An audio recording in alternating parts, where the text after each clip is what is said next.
Well, hello there, KK fam. Welcome once more to Quantra's Kitchen. And if this is your first time stopping by, I would like to say a very warm welcome to you. It is Jollof o'clock, and today we are going vegan on this.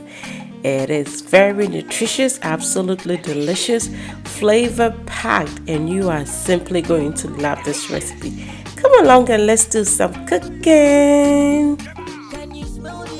Alright, so for this recipe, I'm going to incorporate some plant-based protein. So I'm using black-eyed peas, which is very, very common among us Ghanaians, but you can definitely use any kind of beans that you want to put in here. So I'm soaking the beans now. This is not only going to help make it cook faster, but it's also going to enable it digest easier and faster, and hopefully also get rid of some of the gases. So for my jollof stew, I have some basil, garlic, and some peppers. I'm going to make it a little bit spicy, so I'm using 3 peppers for this purpose. I also have some red bell peppers, some onions, and some tomatoes. I'm going to be roasting all of these ingredients, so I'm going to start by cutting them up. First with the onions. I'll be roasting 1/2 of the onions, and this half I'm going to just slice up, and that I'm going to fry in the oil to start making the stew.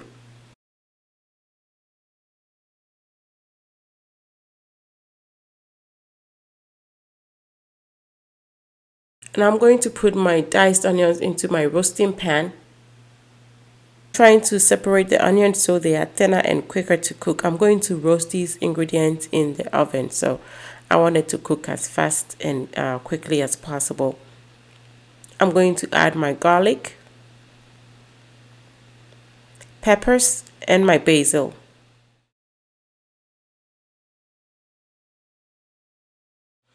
And now I'm going to chop my red bell peppers and add them.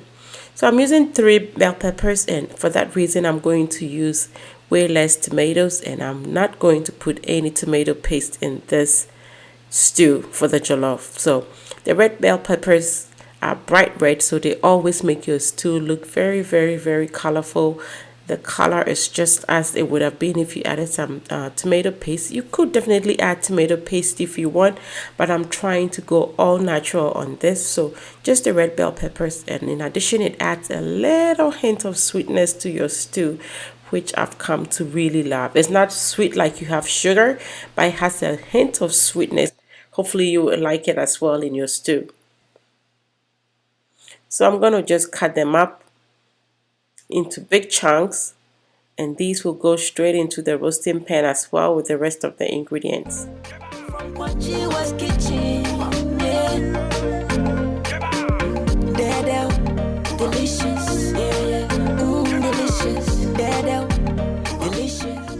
We are not using any broths, and of course we have no meat in this recipe, so we want to make sure that the flavor base is set from the get-go.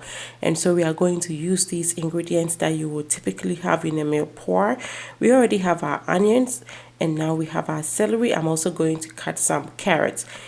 These 3 ingredients are what go into a meal pour, and so we are going to just go ahead and incorporate that into our stew base.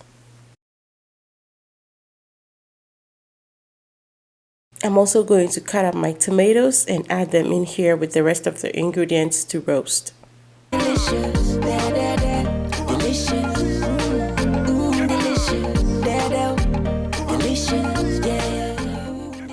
Getting this stew base to be perfect is of utmost priority to me.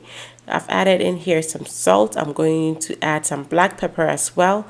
And boy, I almost forgot my flavor base. So I'm going to add my celery and my carrots. I also got some sage as well as some oregano from my garden, which I'm going to be adding. Now I'm going to toss everything to make sure that all my ingredients are very well mixed up in here. Just like so. I'm also going to drizzle a little bit of avocado oil on this. Let's say about 2 tablespoons. Now I'm just going to toss everything together, get the oil coat all my ingredients in here, you want them to touch, you want them to greet, you want them to love each other, you want them to say, oh, so good to meet you. We are going to work together to make this jollof the very best that she's ever made.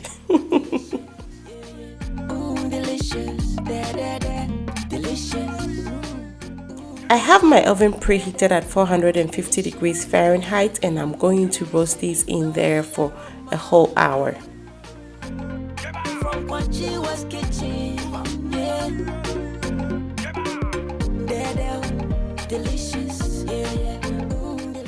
An hour later, and this is what we have. Just look at how beautiful it looks. Perfectly roasted, and a great amount of them beautifully charred. This is just going to bring so much flavor to your stew. So I'm just going to let it cool off just a little bit, but just look, even as I stir it, you can see that everything has softened, and this, like, pretty much your stew has been cooked in the oven for you already. You just want it to just go a little bit in the oil and the fried onions to bring more flavor. Pretty much that is all it's going to take. So I'm going to go ahead and transfer everything into my blender and blend.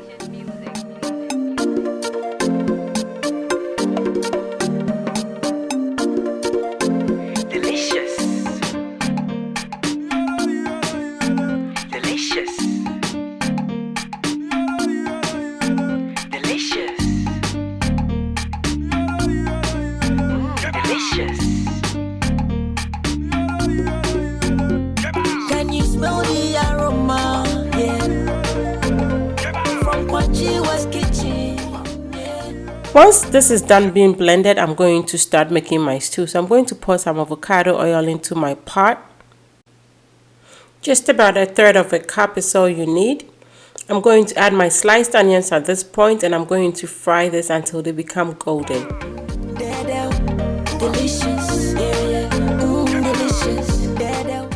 My onions are doing beautifully. They're smelling great already, and it is turning golden.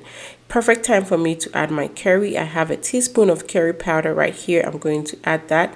Stir it, allow it to fry a little bit with the oil and onions before I add any other ingredient to it. This way, trust me, your stew comes out super, super fragrant.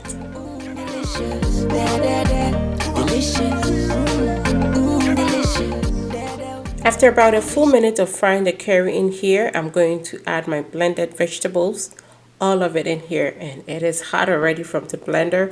The oil is hot, so this is pretty much what you should expect. So make sure that your flame is on the lowest setting before you do this. And worst of all, I'm using a cast enamel pot, so it really maintains the heat. So be careful when you do this.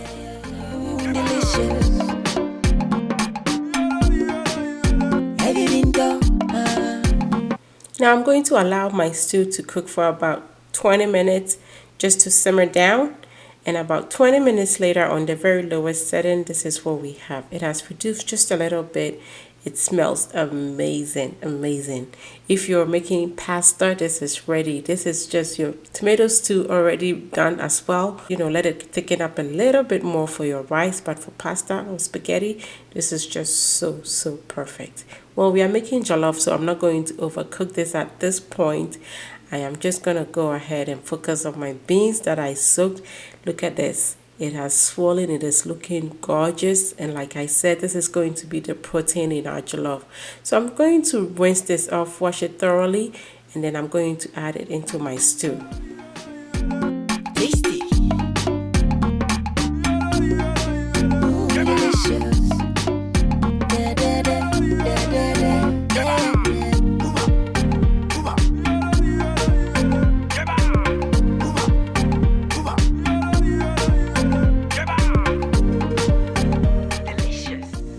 So at this point, I think it is worth explaining that this meal is almost like a cross between wache and jollof.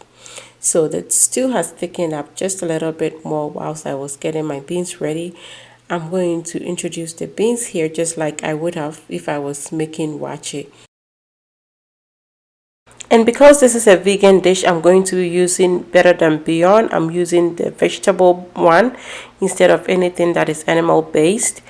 And pretty much just a spoonful of that is all I'm going to put in here. The stew is perfectly delicious. So even if you can't find this, trust me, you really don't need this better than beyond actually. But I have it in here. I'm going to mix until it's well incorporated. And then I'm going to add some water to allow the beans to cook and soften up a little bit before we add the rice. So this is where I say it is a cross between wachi and jollof. So this is just like you would have done if you were making wachi. The only difference is that instead of having wachi leaves or just the beans in here, we have some stew as well. So it's jollof with beans. Yum. I'm going to add some salt, and definitely this is going to be according to your taste. Stir, and then I'm going to cover this to cook through. I got a lot of my stew that splashed up onto my lid. I want it in my jollof, not just sitting on the lid. So I'm just trying to scrape them in here. And then I'm going to, of course, rinse the lid as well. Get all that goodness in here before I cover it. My beans has been cooking in the stew for about 20 minutes. It's perfect time for me to get my rice ready to go in as well. So this is 4 cups of jasmine rice. Yes, call me 4 cups crunchua. It's always 4 cups here. I'm going to make sure that I get most of the white liquid that is coming off. It's all just from starch. It's going to be all that starch in your rice. You want to try to get as much of it off. Washing it definitely rinses off some of the fragrance as well. So if you don't want your rice to be overly fragrant, then definitely give it a good rinse before you cook. I'm also going to try to shake off all the excess water from it. Set it on a bowl to drain some more. And just looking at my beans cooking in here now, it is doing great. It smells good already. Like it smells so good here right now. I'm going to check on the beans, feel for it to make sure that it is well cooked. Once you break into it, it should be able to split open. It will have a little bit of raw beans in it. That's how you want it. You want it to feel like it is almost well cooked on the outer part, but then it is a little bit hard on the inner part, because by the time the rice is done getting perfectly cooked, the beans would have been also perfectly cooked without getting mushy. So I am trying to make this almost like wachi, and so I'm going to let it just be this way. It has quite a little bit more liquid than I would with regular jollof, but remember the beans is hard, and like I said, I want the texture to be almost like wachi. So this is perfect for me. I'm going to cover this and let it cook through. Once your rice has cooked for about 15 minutes, it should look like this. It will have a little bit of moisture from the sauce still sitting on the surface, but much drier on the bottom. So that is the reason you want to stir your rice to get all that moisture evenly distributed, just like this. You want to stir until it's all mixed up, and then I'm going to go ahead and cover again to cook through.